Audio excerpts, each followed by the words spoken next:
Hello friends and welcome back to the channel. On today's episode, I'm going to be building Darth Vader's TIE Fighter from Star Wars and MPC. Now this is the re-released kit that came out in 2022 from round 2 at MPC Models. There has been some new tooling on this kit and changes to it from the original, so I'm really looking forward to checking that out. I actually built the original one of these that came out in the 70s. It was one of my favorite models at the time, and I really enjoyed building it. So again, this is going to be a little trip down memory lane for me, and I'm excited to get into this one.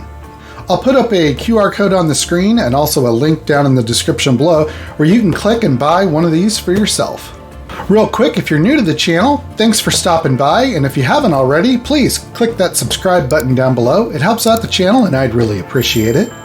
If you're one of my current subscribers, thank you so much for all of your support. I really appreciate you guys. And as always, if you like these videos, please give it a thumbs up. If you have any comments, questions, or suggestions, please use the comments section below. I'd love to hear from you guys.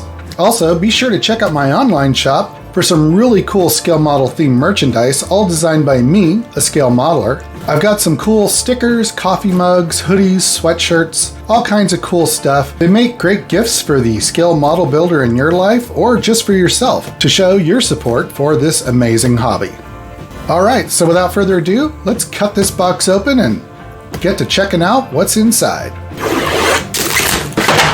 Okay, just a quick look around the box. On the side, we've got some specifications and length and width of the TIE Fighter. It says easy assembly, molded in gray, detailed interior, Darth Vader figure, and a display stand. On this side, we've got some artist renditions of a completed kit. You can see inside, you got Darth Vader in there. On the side of the box, and I really like how they're doing this now, they've got really nice artwork on the side of the box, photos of a completed kit you can use for painting and just a guide of how things should look. Here's a nice shot of the interior in Darth Vader, the hatch there. And also on the back you have some more images of the actual model and more shots. Very nice that they use the box for information as opposed to just a plain brown box.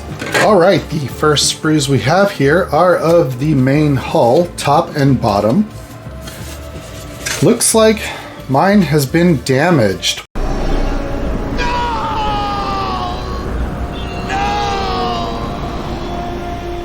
Wow, that really stinks.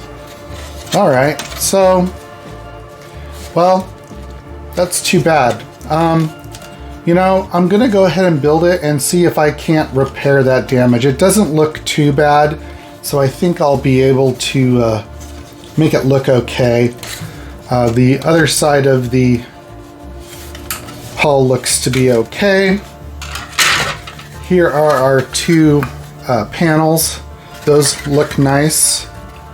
Here we have our clear parts, the top hatch clear part, the main window, and our laser cannons. A nice Star Wars logo for our display stand. We've got Darth Vader, and that actually looks really good. It's a really good mold of Darth Vader. We've got the frame around the front windshield, the bottom with the place for the stand, the hatch. Here are our parts that go on the hull.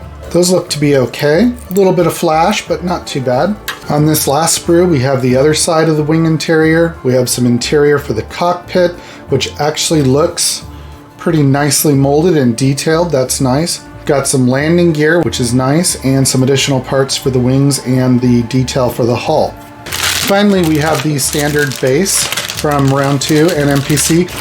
And then we have our instruction sheet, and these are just pretty basic instructions there. So it looks like assembly should be pretty straightforward. However, I will have to deal with repairing this break in the hull.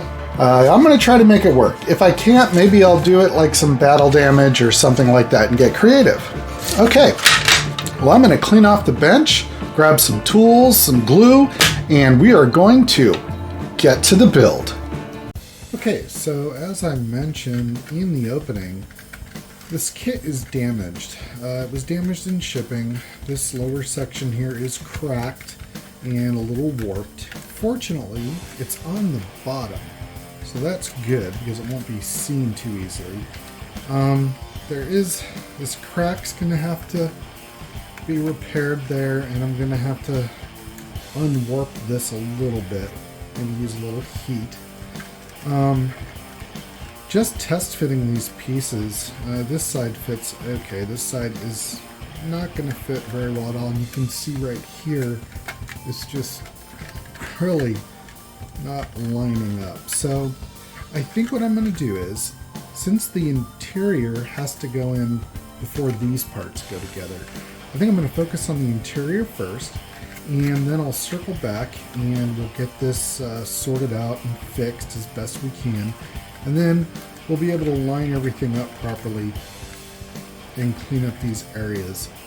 I think if I try to clean this up and align it really well first, that may come back to bite me when I'm trying to get the interior in, as things may not want to fit the best. So first we're going to focus on the interior, and then we'll come back later and we will focus on fixing this and getting the exterior done. So let's focus on the interior and we'll come back to this.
And here we have it, friends, the completed Star Wars Darth Vader TIE Fighter from MPC. Now, as I stated before, this is an older kit. They have made some adjustments to it, and it is a nice adjustment. The Darth Vader figure looks really nice. The added details and stuff that they added, the base, all of that, really nice additions to a really nice kit from the 70s. As I mentioned before, I did build this when I was a kid, and I don't remember much about the building part. I do remember I used one of those old-time black thick felt tip markers to paint the black areas on the collectors for the wings, and probably a few other colors here and there. So this kit I built pretty much right out of the box, except for I had to do some repair work on the damaged hull.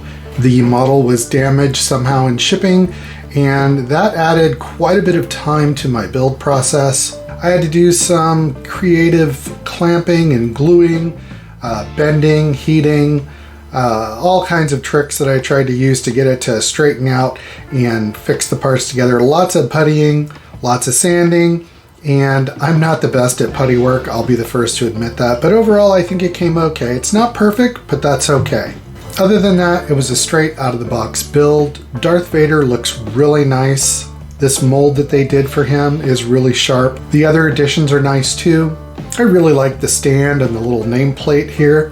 I added my own little tweaks to the kit here and there as far as detail goes and paint. I didn't want this to look like a brand new TIE fighter. I wanted it to be something that's been around a while, been flying through space a lot, so I weathered it up pretty heavily. And overall, I really like the way this one came out. There's not a large parts count to this kit, so it does go together very quickly. However, there are some fitment issues with certain parts that go way back to when it was originally cast. So if you don't mind putting in a little effort to make things fit really nice, it's a great little kit. And if you want to do a really good job on detailing and customizing and making that fit just perfect, it's still a good kit for that too. It's just going to take you some extra work. So that's going to wrap up this episode of the Star Wars Darth Vader TIE Fighter from MPC. I hope you enjoyed the video. If you liked this video, please give it a thumbs up. And if you haven't already, please click that subscribe button down below. It helps out the channel and I'd really appreciate it. So until next time, friends, everyone just be safe out there and go build something.